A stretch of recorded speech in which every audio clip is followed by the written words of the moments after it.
how unstable it is. Just hanging by a single thread. Chances of falling are really high. Let's apply this analogy to how our human mind works.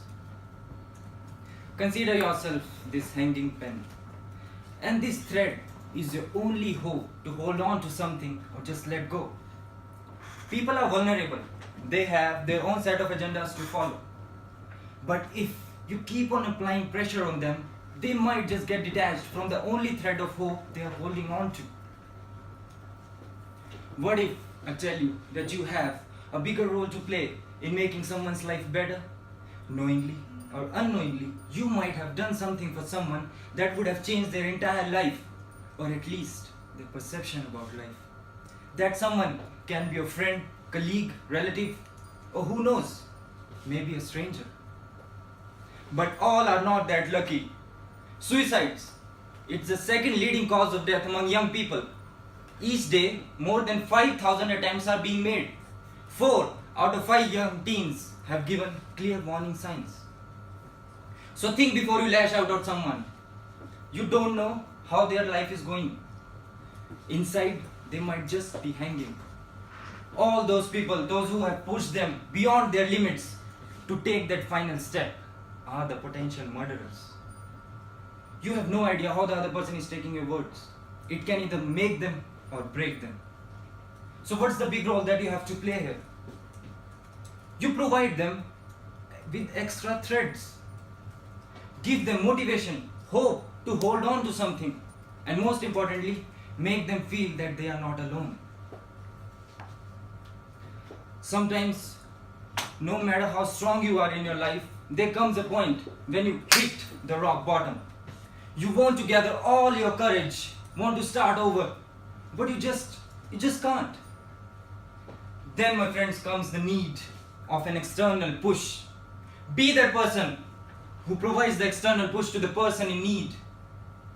Ever got a phone call from a surprise phone call from a friend when you were sitting alone, depressed, and one thought was bothering you? And after talking to your friend, the thought went away, and you were all happy. You were smiling for no reason. Ever felt that? Why? Nobody was watching you. So try this experiment today. Go home, just give a random call to an old friend and spark up the old memories. Sometimes talking out the problem can even solve the problem. Even if you see someone sitting alone, depressed in a cafeteria, go sit next to them and say, talk it out. Just apply this experiment only with the people you know. Don't go to any stranger and say, talk it out. That would be a plain absurd thing. I had a friend in college. We had this hi-bye kind of friendship. You know, when you see someone in the morning, you say hi, and at the end of the day, while leaving, you say bye. Hi-bye friendship. On the farewell day, she came to me and said, today is the last day. I wanted to just say something. You know, I will always remember your smile. I said, okay. Whenever I am sad, I just imagine how you always smile through difficult times. And that makes me feel good.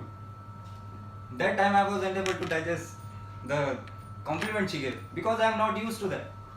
The thought even came, maybe indirectly she is saying me a fool. The person who continuously keeps on laughing for no reason. That was my takeout from that statement. But people don't joke on their farewell days. That day, it made me realize how I was impacting someone's life without my own knowledge. So why not your actions be motivation for others? How many of you have younger siblings here? When you have a younger sibling, you feel that you have a kind of certain responsibility to shape their minds, to make them emotionally strong. I have a younger sibling. She is in 11th standard. When she was in 9th standard, she missed A grade in one subject by just 2 marks. She made a big deal out of it. All the way home she was crying. She wasn't eating, wasn't sleeping. My mother got tensed. She called me, and for the next 10 minutes, I talked to my sister. Everything was fine. This is how our conversation went. Why are you crying? The teacher didn't give me marks. My answer was correct, but gave marks to the other students and they got ahead. The concern is genuine. I said, for a while, just keep the marks aside. You are preparing for your 10th standard. It's still 1 year gap. You have enough time. Just look at the bigger picture. Just listen to me on this. For now, focus on clearing on concepts, your basics. Then marks will follow. And if that doesn't work, you blame it on me. I won't parents let you scold. I won't parents let scold you. And that was it. After that, she didn't complain me about the marks. And moreover, I told her, your 10th mark sheet would be used only to see your birthday. So just chill. And she was kind of happy also because her mindset got changed. She used to complain me though how the teachers used to frown whenever she went to them to get her doubts cleared. And by the way, she scored 10 CGPA in her 10th standard. I am happy that I am able to bring that kind of positive change in her life. I added a certain kind of value to her life. It makes you feel good about yourself. Ever seen a boxing match? Let me narrate a scenario. When a boxer punches hard the other opponent like this, the other person is on the ground. His mind registers two things. First, the opponent is strong. I can't beat him. Second, should I get up? Second option is a question. Should I get up? But the first one is a statement. He accepted the defeat in his mind. The moment he is about to give up, he hears someone screaming from the corner of the ring. The coach shouts, "You are more than this. Get up. Or do you want to go home, living with the fact that you could have gotten up and got back in the fight?" These words instill a sense of spirit in the boxer and he gets up. Bam, back in the game. What made him do so? The words of the coach. The words have the power to change the minds of the people and ultimately the lives of the people. Be like that coach. We are like diesel engines.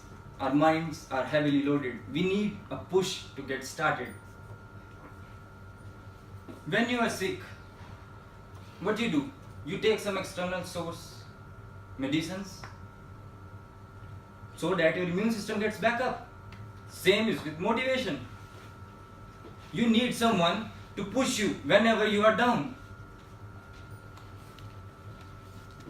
If you behave like that coach and provide people with extra threads, people can become stronger and stable. Be an encourager. The world has enough critics already. Over to Toastmasters.